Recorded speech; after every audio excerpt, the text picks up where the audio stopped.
गेल्या अनेक वर्षांपासून महाराष्ट्रात एक चर्चेचा विषय राहिलेला आहे, तो म्हणजे मराठी शाळांचा. आणि खरं तर महाराष्ट्रापेक्षा मुंबईत हा विषय खूप गाजताना आपल्याला दिसला, याभोवती राजकारण होताना आपल्याला दिसलं. आता पुन्हा हा मराठी शाळांचा प्रश्न निर्माण झाला, कारण की मध्यंतरी मराठी अभ्यास केंद्राचे कार्यवाहक आनंद भंडारे असं म्हणाले की 28 शाळा मनपाच्या गेल्या 2 वर्षात बंद झाल्या, त्यातल्या 17 शाळा या मराठी होत्या. आणि त्यानंतर आत्ताचं जे ताजं प्रकरण आहे ते माहीमच्या न्यू माहीम पब्लिक स्कूलचं आहे. मनपाचं असं म्हणणं आहे की ती शाळा जीर्ण झाली आहे, ती पाडायची आणि आता पुन्हा बांधायची, असं मनपाचं म्हणणं आहे. त्यासाठी त्यांनी अहवाल मागवले. 3 अहवाल मनपाकडून मागवण्यात आले. त्यातले 2 अहवाल जे होते ते असं सांगतात की शाळा पाडून बांधणं गरजेचं आहे. त्यातला एक अहवाल असं सांगतो की शाळा C2 कॅटेगरीमध्ये, म्हणजेच रिपेअर केलं तरी चालेल. आपल्यासोबत मराठी अभ्यास केंद्राचेच दीपक सर आहेत. दीपक सर, तुम्ही खरं तर गेले 6 महिने या संपूर्ण या शाळेसाठी लढा देत आहे. आज कदाचित असं ते निश्चित झालं आहे 3-2-1 की ही शाळा जीर्ण आहे आणि ही पाडणं गरजेचं आहे. कसं पाहता तुम्ही? हा जो न्यू माहीम स्कूलचा प्रश्न आहे हा फक्त एका शाळेचा नाही, मुंबईतल्या अनेक शाळा ह्या रिअल इस्टेटच्या लोकांच्या दृष्टीने, भूमाफियांच्या दृष्टीने महत्त्वाचा आकर्षणाचा विषय आहे. ज्या शाळेचा उल्लेख तुम्ही आता केलात ती शाळा नादुरुस्त झाली आहे किंवा धोकादायक आहे, अशा प्रकारची परिस्थिती गेल्या 7-8 महिन्यांपासून त्यांनी निर्माण केली. विशेष म्हणजे 2017 साली ह्या शाळेची डागडुजी झालेली आहे. 2 दिवसांपूर्वी आम्ही स्नेहलता डुंबरे ह्या ज्या प्रशासकीय अधिकारी आहेत शाळा विभागाच्या जी नॉर्थच्या, त्यांना आम्ही जाऊन भेटलो आणि त्यांना म्हटलं की 2017 साली तुमच्या लोकांनी जी दुरुस्त केली आहे त्या दुरुस्तीनंतर जर 8 वर्षात तुमची शाळा C1 कॅटेगरीमध्ये जात असेल तर तुमचे लोक दुरुस्ती काय दर्जाची करतात हे त्यावरनं सिद्ध होतं. त्यांचा पहिला अहवाल जो C1 जाहीर केला आहे, त्यानंतर आम्ही मुंबई महानगरपालिकेच्या मागे लागून अत्यंत नामवंत अशा शशांक मेहेंदळे यांच्याकडनं तो अहवाल त्यांनी करून घेतला. तो C2चा अहवाल आहे. त्याच्यात त्यांनी असं म्हटलं आहे की शाळा 6 महिने मोकळी करावी, दुरुस्ती करावी, म्हणजे मग शाळा परत व्यवस्थित वापरता येणं शक्य आहे. चंद्रशेखर प्रभू जे म्हाडाचे माजी अध्यक्ष, त्यांनी प्रत्यक्ष शाळेच्या जागेवर येऊन पाहणी केलेली आहे आणि त्यांनी असं म्हटलेलं आहे की अशा पद्धतीनं शाळा धोकादायक नाही, ती पाडण्याची गरज नाही आहे. स्वतः स्नेहलता डुंबरेंनी त्यांचं वरचं जे डिपार्टमेंट आहे स्कूल इन्फ्रास्ट्रक्चरल सेल, शाळांचे पायाभूत सुविधांचा जो कक्ष आहे, त्यांना असं म्हटलं होतं की 3रा मजला पाडावा आणि उर्वरित ठिकाणी शाळा चालू ठेवावी, दरम्यानच्या काळामध्ये दुरुस्ती करून शाळा पुन्हा वापरता यावी. हे जे शाळांचा पायाभूत कक्ष आहे, ज्यांनी हा टेक्निकल ॲडवायझरी कमिटीचा रिपोर्ट दिलेला आहे, या माणसांच्यामध्ये लबाडी आहे हे स्पष्ट आहे. कारण त्यांना पहिला अहवाल C1चा मिळाला, मेहेंदळ्यांचा C2चा मिळाला, मग त्यांनी VJTIकडनं पुन्हा करून घेतला आणि तो C1चा मिळाला. आणि आता त्यांच्या आदेशामध्ये त्यांनी असं म्हटलं आहे की त्यामुळे ही इमारत मोकळी करावी आणि ताबडतोब पाडून टाकावी. म्हणजे 2-1 या नियमानुसार त्यांना ही शाळा पाडायची आहे. समजा त्यांनी 4 अहवाल केले असते आणि त्याच्यात 2 अहवाल त्यांच्या बाजूचे आणि 2 त्यांच्या विरोधात असते, तर आपल्या बाजूचा एक तरी जास्त अहवाल येईपर्यंत या बदमाशांनी ती प्रोसेस चालू ठेवली असती. हे जे स्कूल इन्फ्रास्ट्रक्चरचे लोक आहेत, मुंबई महानगरपालिकेच्या कामकाजाची भाषा मराठी आहे, महाराष्ट्राची राजभाषा मराठी आहे, यांचा सगळा पत्रव्यवहार मी आपल्याशी शेअर करतो. या पत्रव्यवहारामध्ये यांच्यातला एकही माणूस मराठीतनं साधं टिप्पण पण लिहित नाही. तुम्ही मराठी शाळेसाठी काम करता, तुम्ही मराठी राजभाषा असलेल्या राज्याच्या राजधानीमध्ये कळतील आपली. त्यामुळे या त्याच्यानंतर आता 2 महिने झालेले आहेत. 2 महिन्यामध्ये ह्यांनी ही शाळा का नाही पाडली? याचं कारण मधल्या काळात आंदोलन उभं राहिलं. भूषण गगरानींशी आम्ही बोललो, अमित सैनींशी बोललो, स्नेहलता डुंबरेंशी आमचं बोलणं झालं. गगराणी आम्हाला असं म्हणाले की ही शाळा धोकादायक आहे, ती जर समजा पडली तर त्याची जबाबदारी कोण घेणार आहे? आमचं असं म्हणणं होतं की ती शाळा जर नाही पडली आणि तुम्ही आता वेगवेगळ्या शाळांमध्ये ही मुलं डिस्प्लेस केलेली आहेत, त्या मुलांना शाळेत एक वेळेला जायला 1.5 तास लागतो, म्हणजे 1.5 तास त्यांच्या आयांना एकदा शाळेत सोडायला आणि 1.5 तास आणायला लागतात. या सगळ्या बायका घरकाम करणाऱ्या आहेत, हातावर पोट असणारे लोक आहेत. यांचं कुटुंब, मानसिक स्वास्थ्य, आयुष्य, शिक्षण जे उद्ध्वस्त होतं आहे त्याची जबाबदारी भूषण गगरानी घेणार आहेत का त्यांच्या हाताखालचे लोक घेणार आहेत? हा आमचा पुढचा प्रश्न आहे. त्यामुळे आम्ही महानगरपालिकेच्या या प्रकारच्या आर्बिट्ररी निर्णयाच्या विरोधात कोर्टात जाणार आहोत. सर, तिकडे उद्या समजा ती शाळा पाडली तर तुमचं काही बोलणं झालं की फक्त तिकडे शाळा उभारणार आहेत किंवा परत रेसिडेन्शियल कॉम्प्लेक्स येणार आहे? आता असं आहे की या लोकांनी आम्हाला असं सांगितलं, आणि सर्वसाधारणपणे महानगरपालिकेच्या लोकांचा एक दृष्टिकोन जर तुम्ही पाहिलात, तुम्ही त्या परिसरामध्ये गेला होतात, त्यामुळे तिथे तुम्ही कापड बाजारच्या प्लॉटचं ह्यांनी काय केलं आहे ते तुमच्या लक्षात येईल. 40 आणि 24 मजल्याच्या 2 इमारती बांधून त्याच्यामध्ये कुठेतरी यांनी एक 8-10 वर्ग खोल्या केल्यात. आम्ही त्या स्नेहलता डुंबरेंना भेटलो तेव्हा त्या म्हणल्या की तिथे कमोड शाळेच्या म्हणजे टॉयलेट्समध्ये कमोड आहेत, मुलांना बसताना अडचणी होतात, पाणी नाही आहे शाळेमध्ये. त्यामुळे यांनी काय केलं आहे महापालिकेच्या नव्या धोरणात, जागा पाडायची शाळेची, पण नव्याने बांधताना मात्र त्याला चमकदार शाळा किंवा चमकदार इमारत असं म्हणून त्या ठिकाणी या सगळ्या मंडळींनी तिथे निवासी प्लॉट, निवासी गाळे किंवा दुकानांचे गाळे असं करून एका मोठ्या इमारतीमध्ये शाळा त्यांनी कोंबल्या आहेत. जसं परळमध्ये यांनी 2 प्लॉट एकत्र करून शाळा नष्टच केली आहे आणि पार्किंग लॉटमध्ये शाळा निर्माण केलेली आहे. हे जे महापालिकेचं धोरण आहे, या धोरणाला आमचा विरोध आहे. हे आम्ही ज्या ज्या राजकीय पक्षांना भेटतो त्यांना सांगतो. मराठी शाळा जर तुम्हाला महानगरपालिकेची काही कारणांनी पाडायची असेल तर एकतर तिथल्या नजीकच्या भागामध्ये पर्यायी सोय केल्याशिवाय पाडता कामा नये, आणि तिथं तुम्ही पुन्हा शाळाच बांधली पाहिजे. कारण शाळा म्हणजे शाळा नाही आहे, शाळा म्हणजे वाचनालय आहे, शाळा म्हणजे मैदान आहे, शाळा म्हणजे सोबतची बाग आहे. आत्ता यांनी ज्या प्रकारचे नवीन कोंडवाडे तयार केलेले आहेत, त्या नव्या कोंडवाड्यांच्यामध्ये मुलांना कोणत्याही प्रकारची सोय, कोणत्याही प्रकारची सवलत, कोणत्याही प्रकारचा फायदा अजिबात मिळतो असं दिसत नाही. या परिस्थितीमध्ये या शाळेच्या बाबतीतलं आमचं स्पष्ट म्हणणं असं आहे की कोणत्याही बाबतीमध्ये तिथे शाळाच झाली पाहिजे. आता ह्यांनी आणखी लबाडी काय केली आहे, मोरी रोडची जी शाळा आहे ती ह्यांनी 4 वर्षापूर्वी पाडली. आम्ही गगराणींकडे पाठपुरावा केला आहे. ते आणि त्यांचे सहकारी असं म्हणतात की आमच्या लोकांकडनं ढिलाईने हे काम राहून गेलं.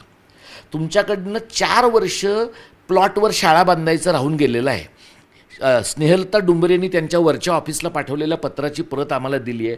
त्याच्यात त्यांनी म्हटलं आहे की ही शाळा न्यू माहीमची पाडून त्या मोरी रोडच्या शाळेच्या ठिकाणी आम्ही तिथे ट्रान्झिट कॅम्प उभारतो. आमचं असं म्हणणं आहे की ट्रान्झिट कॅम्प का उभारावा लागेल? तुम्ही मोरी रोडची शाळा जर वेळेत बांधली असती, म्हणजे कापड बाजारचे टॉवर तुम्हाला कोविडमध्ये बांधता आले, मग मोरी रोडची शाळा का नाही बांधता आली? मोरी रोडची शाळा जर तुम्ही बांधली असती तर अगदी तुमच्या लबाडीच्या पद्धतीने तुम्ही ही शाळा खोट्या पद्धतीने धोकादायक जरी ठरवली तरी ती मुलं शेजारच्या शाळेत गेली असती. ही शाळा दुरुस्त झाल्यावर मुलं मूळ ठिकाणी आली असती. म्हणजे यांना काय अपेक्षित नव्हतं, मोरी रोडची शाळा पुन्हा करा असा पालकांचा, समाजाचा रेटा येईल असं यांनी गृहीत धरलं नाही. न्यू माहीम स्कूलच्या बाबतीमध्ये प्रणाली राऊत आणि गिरीश राऊत जे स्थानिक पातळीवर आंदोलन करत आहेत, ते मराठी अभ्यास केंद्रासारख्या संस्थेमुळे मुंबई आणि महाराष्ट्रात पोचलं. ते यांना अपेक्षित नव्हतं. नागरी समाजातनं विरोध होईल असं अपेक्षित नव्हतं. चंद्रशेखर प्रभूंनी हे स्पष्टपणे म्हटलं आहे की 60 मजल्याचा जर टॉवर या जागी झाला तर साधारणपणे 1800 कोटी रुपयांचा व्यवहार आहे. 600 ते 1800 कोटीच्या रेंजमध्ये जर व्यवहार असेल तर महानगरपालिकेच्या खालच्या अधिकाऱ्यांपासून, लोकप्रतिनिधींपासून भांडवलदारांपर्यंत याचे किती लाभार्थी असतील याचा आपण अंदाज बाळगू शकतो. हे जे रिझर्वेशन आहे ते जर शाळेचं असेल तर ते शाळेसाठीच टिकवून ठेवलं पाहिजे. त्यामुळे आमचं असं म्हणणं आहे की महानगरपालिकेनं 3 अहवाल मागवले, 2:1 प्रमाण करून तुम्ही हे पाडायचं म्हणता. आम्ही हे सगळं कोर्टापुढे नेणार आहोत आणि 3 अहवालांमध्ये या प्रकारची तफावत कशी राहते? तिन्ही ठिकाणचे अहवाल इंजिनियर्सचे आहेत, तिन्ही ठिकाणचे अहवाल स्ट्रक्चरल ऑडिट करणाऱ्यांचे आहेत. म्हणजे WJTI सारख्या संस्था असतील किंवा पेंटॅकलसारखी एजन्सी असेल, हे सगळे लोक म्हणजे महानगरपालिका आधी एखादी इमारत पाडायचं ठरवते आणि मग हे स्वतःला तज्ज्ञ म्हणवणारे लोक त्यांना लागतील तशा प्रकारचे अहवाल पुरवतात का? अशा प्रकारची शंका आमच्या मनामध्ये आहे. याचं साधं कारण, आम्ही स्नेहलता डुंबरेंच्या ऑफिसमध्ये गेलो तर ही इमारत पाडल्यानंतर नव्याने कशी बांधायची याचा आराखडा त्यांच्यासमोर आहे. म्हणजे गेले 8-10 महिने ही इमारत पाडण्यासाठी तुम्ही प्रयत्न करत आहात, त्याला विरोध होतो आहे. 4 वर्षापूर्वी मोरी रोडची जी शाळा तुम्ही पाडली तिच्या कामाची सुरुवात 4 वर्षानंतर पेपरमध्ये आणि चॅनलमध्ये लोकांनी शिव्या दिल्यानंतर तुम्ही करता. मग माहीमच्या शाळेचं काम तुम्ही कसं काय सुरू केलं? म्हणजे याचा अर्थ त्यातले फायनान्शियल इंटरेस्ट जे आहेत, वित्तीय हितसंबंध जे आहेत, ते वित्तीय हितसंबंध पक्के आहेत. आणि ही गोष्ट आम्ही उद्धव ठाकरे साहेबांना यासाठी सांगितली की तिथे त्यांचा आमदार आहे, महेश सावंत हे त्यांचे आमदार आहेत. त्यांनी तिथे बोर्ड लावला आहे की माझ्या पाठपुराव्यामुळे 1 वर्षानंतर म्हणजे जून 2026 नंतर ही शाळा पुन्हा चालू होणार आहे. हे खोटं आहे. कारण महानगरपालिकेचा 10 ऑक्टोबरचा 2025चा जो अहवाल आहे त्यात त्यांनी स्पष्ट म्हटलं आहे की ही इमारत सार्वजनिक सुरक्षिततेची काळजी बाळगून तातडीने पाडून टाकली पाहिजे. जर तातडीने पाडली जाणार असेल तर 6 महिन्यात नव्याने इमारत कशी उभी राहणार आहे? म्हणजे एकतर महानगरपालिकेच्या लोकांनी महेश सावंतांना फसवलं आहे किंवा महेश सावंत माहीमच्या जनतेला फसवत आहेत. यातलं काय खरं आहे ते महेश सावंतांनी त्यांच्या पक्षाच्या प्रमुखांना आणि समाजातल्या लोकांना सांगावं. सर तुम्ही म्हणाल तुम्ही आराखडा तो पाहिलेला आहे की त्या जागेचा पुढे काय होणार आहे, आराखड्यात काय नेमकं? त्यांनी आता जो आराखडा आमच्या समोर मांडला त्याच्यात ते म्हणतात की 10 मजल्याची इमारत त्यांना करायची आहे. आम्ही माहीममध्ये आंदोलन केलं नोव्हेंबरमध्ये, त्यानंतर लगेच गगराणींच्या पाठपुराव्याने त्यांचं एक परिपत्रक प्रसिद्ध झालं की आमच्या शाळेबद्दल दिशाभूल करणारी माहिती येते, शाळा आम्हीच करणार आहोत.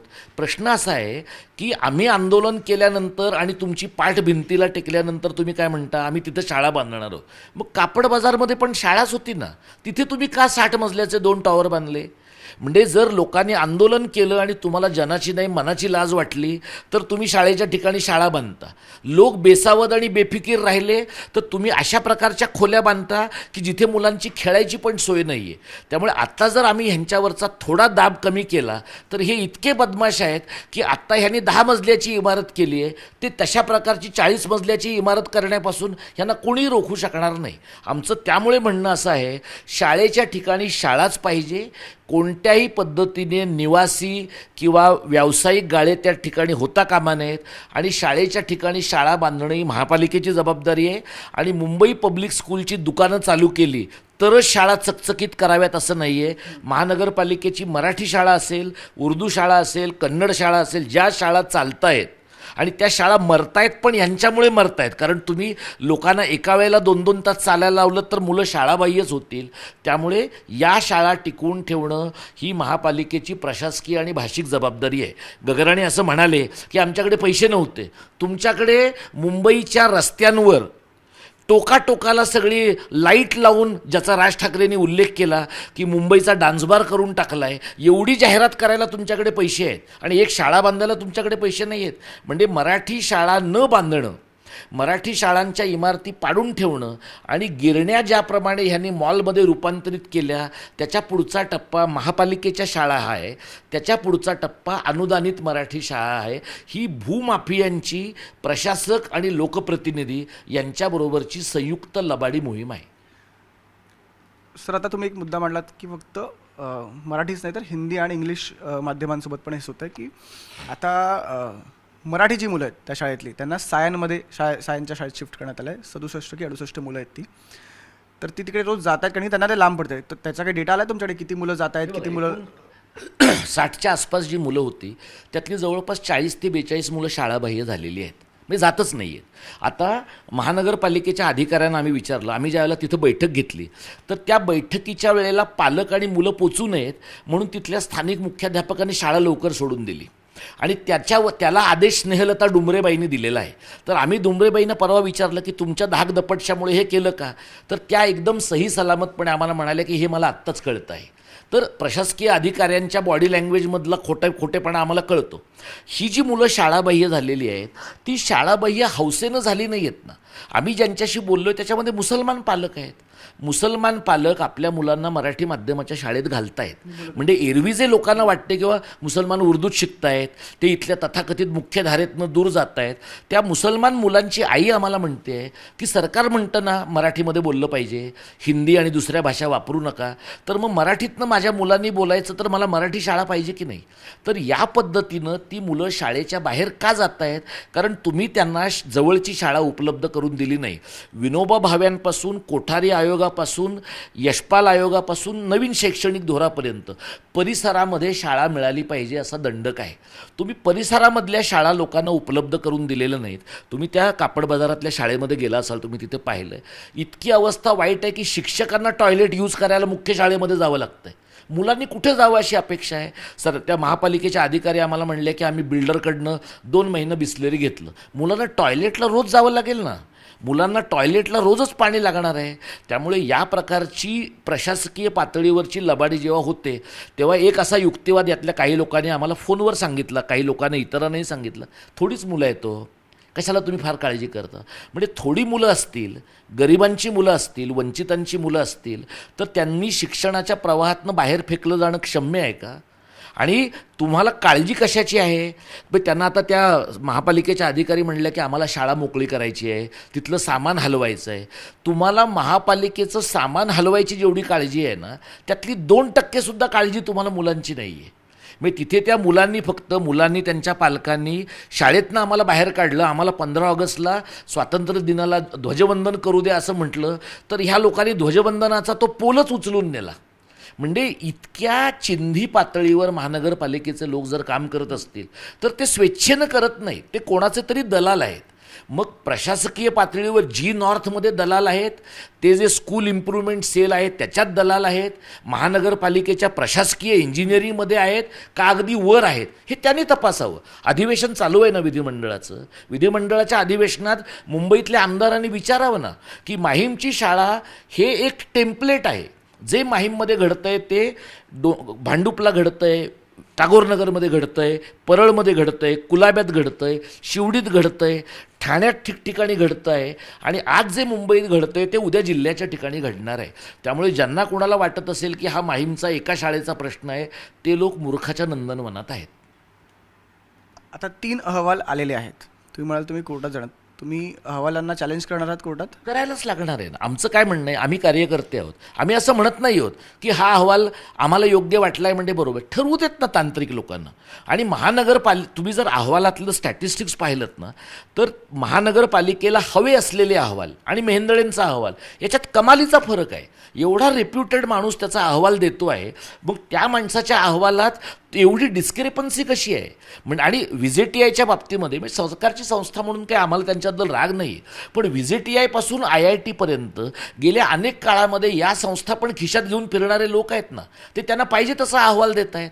म्हणजे हे आम्हाला चंद्रशेखर प्रभूंनी म्हटलेलं आहे की वरळीच्या काही प्रकल्पांसाठी ते काम करत असताना अशा प्रकारचे अहवाल मॅनेज करून घेतलेले आहेत. ते मॅनेज केलेले नसतील तुम्ही मांडा कोर्टापुढे, आणि जोपर्यंत कोर्ट त्याच्याबद्दल काही म्हणत नाही तोपर्यंत तुम्ही घिसाडघाईने कशासाठी त्या इमारती पाडता? म्हणजे भूषण गगरानींवर असं काही वरून बंधन आहे का की ह्या बिल्डिंग त्यांनी पाडून टाकली पाहिजे?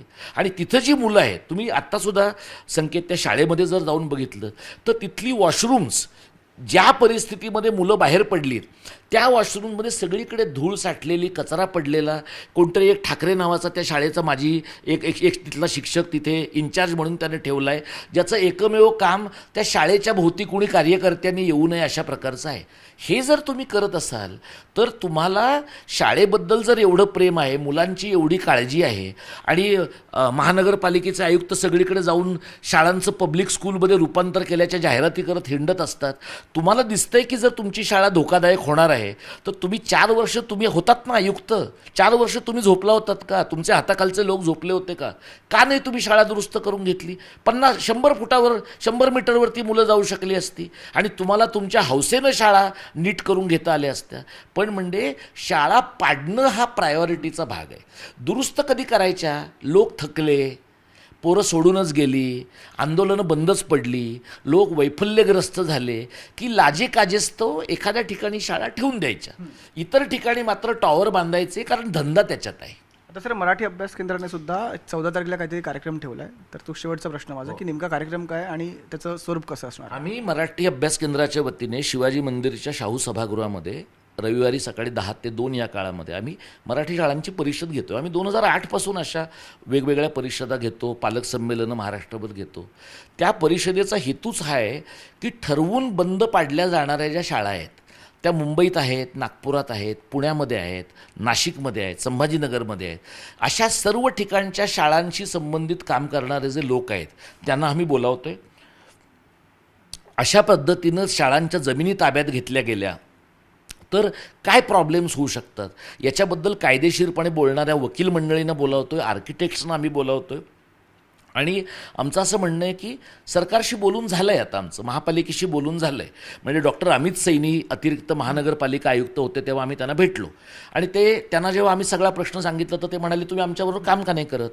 तर आम्ही त्यांना 3 आठवड्यांच्या जवळपास महिन्याभरापूर्वी आम्ही त्यांना मुंबईतल्या मराठी शाळांचं पालक संमेलन घेण्यासंबंधातला प्रस्ताव दिला आहे. आता प्राची जांभेकरांकडनं आम्हाला असा निरोप आला आहे की आम्ही त्यांना भेटायचं. आमचं म्हणणं हे आम्ही करू, पण एकीकडे आम्ही तुमच्याशी हे रचनात्मक काम करताना दुसरीकडे तुम्ही इमारती पाडायला घेणार असाल तर आम्हाला आंदोलनच करावं लागेल. आणि रविवारची परिषद ही त्या रस्त्यावरच्या आंदोलनाची पूर्वतयारी आहे. असं दिसतंय आम्हाला की जसे झोपडी दादा आहेत तसे शाळांचे दादा आहेत, शाळांसाठीचे भूमाफिया आहेत आणि त्यामध्ये अनेक प्रकारच्या लोकांचे संबंध गुंतलेत. आणि सर्व प्रकारच्या राजकीय पक्षातल्या लोकांना काय वाटतं, त्यांचा जीव का नाही आहे ह्याच्यात, कोणाचीच मुलं मराठी माध्यमात जात नाहीत.